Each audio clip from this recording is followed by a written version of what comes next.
स्वागत है। आज हम एक बहुत ही दिलचस्प सवाल पर बात करने वाले हैं। भारत का नक्शा जो हम आज देखते हैं, हमेशा से ऐसा क्यों नहीं था? राज्यों की ये सीमाएं आखिर बनती कैसे हैं? कौन इन्हें बदल सकता है? हमारे पास जो जानकारी है वो भारतीय राजनीति और संविधान की गहरी समझ देती है और दिखाती है कि कैसे ये लकीरें सिर्फ जमीन पर नहीं बल्कि भारत की सोच पर भी खींची गई हैं। बिल्कुल। और ये सिर्फ लकीरें खींचने की कहानी नहीं है, ये भारत की आत्मा से जुड़ा सवाल है। एक देश की एकता और करोड़ों लोगों की अलग अलग पहचान के बीच संतुलन कैसे बनाया जाए। हाँ, और आज हम इसी कश्मकश को समझेंगे। चलिए शुरू करते हैं संविधान के पहले अनुच्छेद से। इसमें लिखा है, इंडिया यानी भारत राज्यों का एक संघ होगा।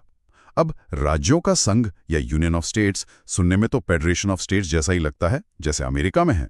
क्या इनमें कोई बड़ा फर्क है? बहुत बड़ा फर्क है, और यहीं से सारी कहानी शुरू होती है। Doctor B.R. अम्बेडकर ने इस पर बहुत जोर दिया था। उन्होंने कहा कि हमने यूनियन ऑफ स्टेट्स शब्द दो वजहों से चुना है। पहली, भारत का संघ राज्यों के बीच किसी समझौते का नतीजा नहीं है, जैसा अमेरिका में हुआ था। वहां राज्य साथ आए और एक देश बनाया। यहाँ देश ने राज्यों को बनाया है। और दूसरी और सबसे अहम बात, किसी भी राज्यों को देश से अलग होने का अधिकार नहीं है। अच्छा, तो इसीलिए कहा जाता है कि भारत विनाशी राज्यों का अविनाशी संघ है। मतलब राज्य तोड़े मरोड़े जा सकते हैं, लेकिन देश हमेशा एक और अखंड रहेगा। एकदम सही। राज्य की सीमाएं बदल सकती हैं, नाम बदल सकते हैं, दो राज्य मिलकर एक हो सकते हैं या एक राज्य टूटकर दो बन सकता है, लेकिन भारत यानी संघ हमेशा बना रहेगा। और यहीं पर भारत का संघ और भारत का क्षेत्र के बीच का अंतर भी समझना जरूरी है। अरे हाँ, ये दोनों शब्द भी आते हैं। मैंने हमेशा सोचा था कि ये एक ही बात है। इसमें सिर्फ राज्य आते हैं, लेकिन भारत का क्षेत्र यानी टेरिटरी ऑफ इंडिया एक ज्यादा बड़ा कॉन्सेप्ट है। इसमें राज्य तो है ही, साथ में केंद्र शासित प्रदेश और वो इलाके भी शामिल हैं जिन्हें भारत भविष्य में हासिल कर सकता है। समझ गया। तो भारत का क्षेत्र भारत के संघ से बड़ा है। बिल्कुल। तो ये तो हुई परिभाषा की बात, लेकिन असल शक्ति यानी नक्शा बदलने की ताकत संसद को किन अनुच्छेदों से मिलती है? वो ताकत मिलती है अनुच्छेद 2 और 3 से। अनुच्छेद 2 संसद को अधिकार देता है कि वो भारत में नए राज्यों को शामिल करे, मतलब वो इलाके जो पहले भारत का हिस्सा नहीं थे। जैसे सिक्किम? हाँ, सबसे अच्छा उदाहरण सिक्किम ही है। 1975 में उसका भारत में विलय हुआ। तब तक सिक्किम एक अलग राजशाही था। ठीक है, ये तो हुआ बाहर से किसी को शामिल करना, लेकिन जो राज्य पहले से ही भारत का हिस्सा हैं, उनका क्या? उसके लिए है अनुच्छेद 3, और ये बहुत शक्तिशाली है। ये संसद को अधिकार देता है कि वो किसी भी मौजूदा राज्य का एरिया बढ़ा या घटा सकती है, उसकी सीमाएं बदल सकती है या यहाँ तक कि उसका नाम भी बदल सकती है। जैसे तेलंगाना का बनना? हाँ, तेलंगाना का आंध्र प्रदेश से बनना या उत्तराखंड का उत्तर प्रदेश से अलग होना, ये सब अनुच्छेद 3 के तहत ही हुआ है। एक मिनट, तो इसका मतलब संसद बस एक कानून पास करके किसी भी राज्य की सीमा बदल सकती है। उस राज्य की सरकार से, वहां के लोगों से पूछने की जरूरत नहीं, उनकी राय का कोई मतलब नहीं। आपका सवाल बिल्कुल सही जगह पर है। एक प्रक्रिया है, लेकिन वो उतनी मजबूत नहीं है जितनी लगती है।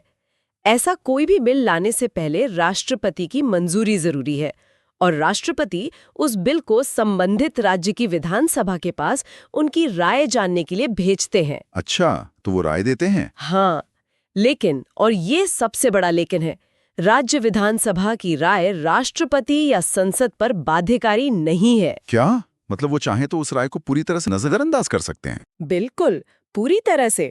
तो अगर संसद राज्यों की राय को अनदेखा कर सकती है और ये प्रक्रिया भी इतनी सरल है, तो संविधान इसे इतना आसान क्यों बनाता है?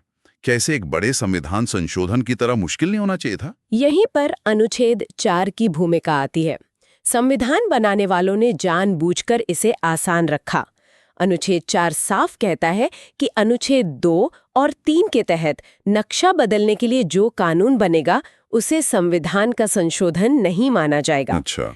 इसका मतलब है कि ये सारे बदलाव संसद में एक साधारण बहुमत से हो सकते हैं, जिसके लिए 2/3 सदस्यों के विशेष बहुमत की जरूरत नहीं होती। और यही वो एक लाइन है जो भारतीय संघवाद को अमेरिकी संघवाद से बिल्कुल अलग कर देती है। यहाँ केंद्र को राज्यों के ऊपर एक जबरदस्त शक्ति दी गई है। ठीक है, तो संविधान बनाने वालों ने केंद्र को ये जबरदस्त शक्ति दी, और इसका पहला और सबसे बड़ा इम्तिहान तो आजादी के फौरन बाद ही हो गया होगा, जब 550 से ज्यादा रियासतें थी। बिल्कुल, वो भारत के लिए एक बहुत बड़ा संकट का समय था। माउंटबैटन योजना ने इन रियासतों को 3 विकल्प दिए, भारत में शामिल हो जाओ, पाकिस्तान में शामिल हो जाओ या आज़ाद रहो। सरदार वल्लभ भाई पटेल के लिए ये एक बहुत बड़ी चुनौती थी। उन्होंने अपनी कूटनीति और दृढ़ इच्छा शक्ति से ज्यादातर रियासतों को भारत में शामिल कर लिया। लेकिन कुछ ने तो बहुत मुश्किल खड़ी की थी। हमारे सुन्नतों में जूनागढ़, हैदराबाद और कश्मीर का जिक्र आता है। हाँ, ये 3 सबसे मुश्किल मामले थे। जूनागढ़ का नवाब पाकिस्तान में शामिल होना चाहता था, लेकिन ज्यादातर जनता भारत के साथ थी। तो वहां क्या हुआ? वहां जनमत संग्रह कराया गया और मामला सुलझ गया। जूनागढ़ भारत का हिस्सा बन गया। और कश्मीर? कश्मीर के महाराजा स्वतंत्र रहना चाहते थे, लेकिन जब पाकिस्तान समर्थित कबाइलियों ने हमला कर दिया तो उन्होंने भारत से सैन्य मदद के लिए विलय पत्र पर दस्तखत कर दिए। हैदराबाद का मामला तो और भी नाटकीय लगता है। भारत की ठीक बीच में एक स्वतंत्र देश, ये तो नक्शे पर एक छेद जैसा होता। बिल्कुल। और निजाम सिर्फ स्वतंत्र नहीं रहना चाहते थे, वो अपनी एक बड़ी सेना भी बना रहे थे जिसे रजाकार कहते थे। सरदार पटेल के लिए ये भारत की सुरक्षा के लिए एक सीधा खतरा था। जब बातचीत के सारे रास्ते बंद हो गए तो ऑपरेशन पोलो लॉन्च किया गया। इसे भले पुलिस कार्रवाई कहा गया, लेकिन ये असल में एक सैन्य अभियान था जिसने भारत को बिखरने से बचाया। तो एकीकरण के बाद देश का एक नक्शा तो बन गया, लेकिन फिर एक नई मांग उठने लगी जो शायद और भी ज्यादा मुश्किल थी, भाषा के आधार पर राज्य बनाने की मांग। हाँ, और शुरुआत में कांग्रेस का नेतृत्व, जिसमें नेहरू और पटेल भी शामिल थे, इस विचार के बिल्कुल खिलाफ थे। उन्हें डर था कि अगर भाषा के आधार पर देश को बांटा गया तो एकता खत्म हो जाएगी और देश छोटे छोटे टुकड़ों में बढ़ जाएगा। इसीलिए 1948 में बने धर आयोग और उसके बाद जेवीपी समिति दोनों ने इस मांग को खारिज कर दिया और कहा कि प्रशासनिक सुविधा को प्राथमिकता देनी चाहिए। लेकिन क्या ये डर सही नहीं था कि भाषा के आधार पर देश को बांटने से क्षेत्रवाद बढ़ेगा और राष्ट्रीय एकता को खतरा होगा? धर आयोग और जेवीपी समिति की चिंताएं तो जायज लगती हैं। बिल्कुल जायज थीं, और ये उस समय की सबसे बड़ी बहस थी। एक तरफ डर था कि देश टूट जाएगा, दूसरी तरफ तर्क ये था कि अगर आप लोगों की भाषा और संस्कृति को सम्मान नहीं देंगे तो अलगाव की भावना और बढ़ेगी। और फिर एक ऐसी घटना हुई जिसने सब कुछ बदल दिया। पुट्टी श्रीरामुलु। हाँ, पुट्टी श्रीरामुलु एक गांधीवादी नेता तेलुगु भाषियों के लिए अलग राज्य की मांग पर 56 दिनों तक भूखे रहे, जब तक कि उनकी मृत्यु नहीं हो गई। 56 दिन? उनकी मौत का क्या असर हुआ? उनकी मौत एक चिंगारी थी। पूरे आंध्र क्षेत्र में दंगे भड़क उठे, हालात बेकाबू हो गए।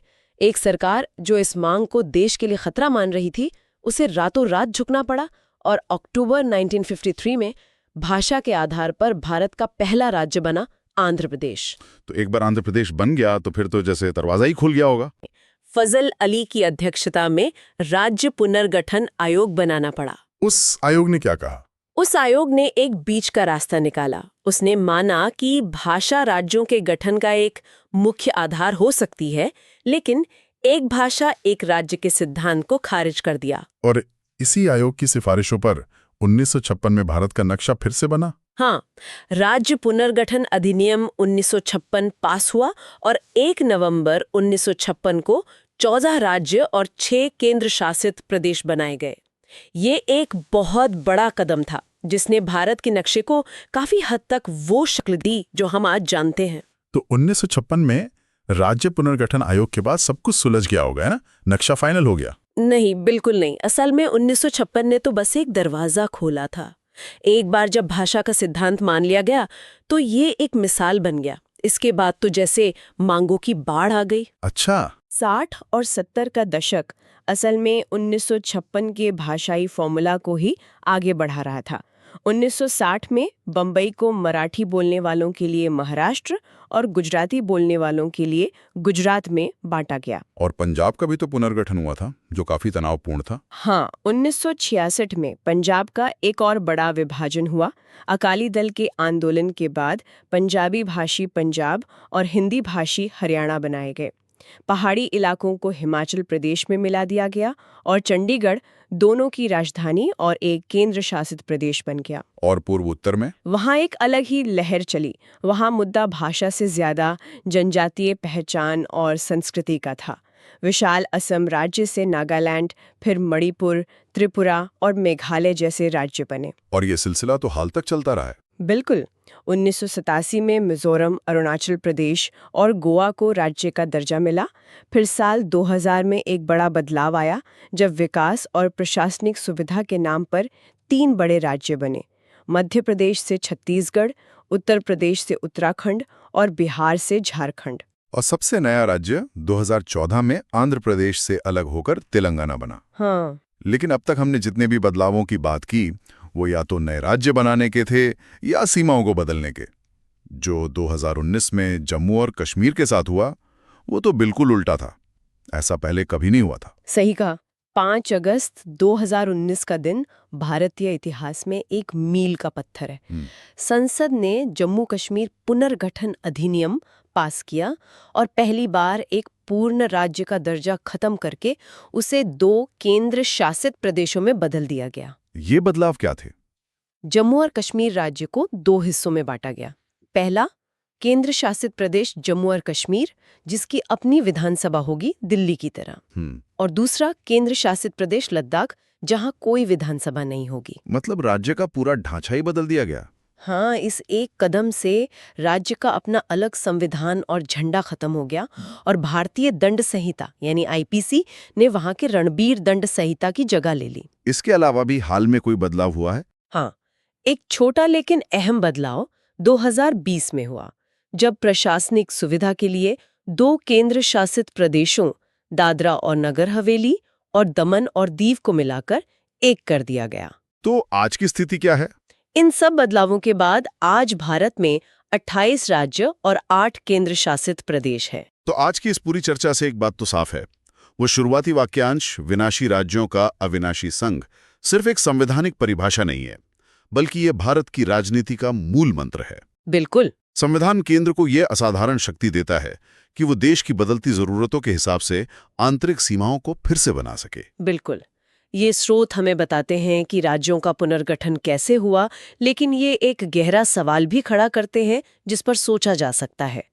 शुरुआत में भाषा के आधार पर राज्य बनाने को राष्ट्रीय एकता के लिए एक खतरे के रूप में देखा गया था, है ना? हाँ, बिल्कुल। लेकिन क्या आज हम कह सकते हैं कि सांस्कृतिक और भाषाई पहचान को राजनीतिक आवाज देकर असल में भारतीय संघवाद मजबूत ही हुआ है? या फिर अलग-अलग पहचानों के नाम पर नए राज्यों की लगातार मांग भविष्य में हमारी प्रशासनिक और आर्थिक स्थिरता के लिए एक नई चुनौती पेश करती है? ये एक ऐसा सवाल है जिसका जवाब इतिहास अभी भी लिख रहा है।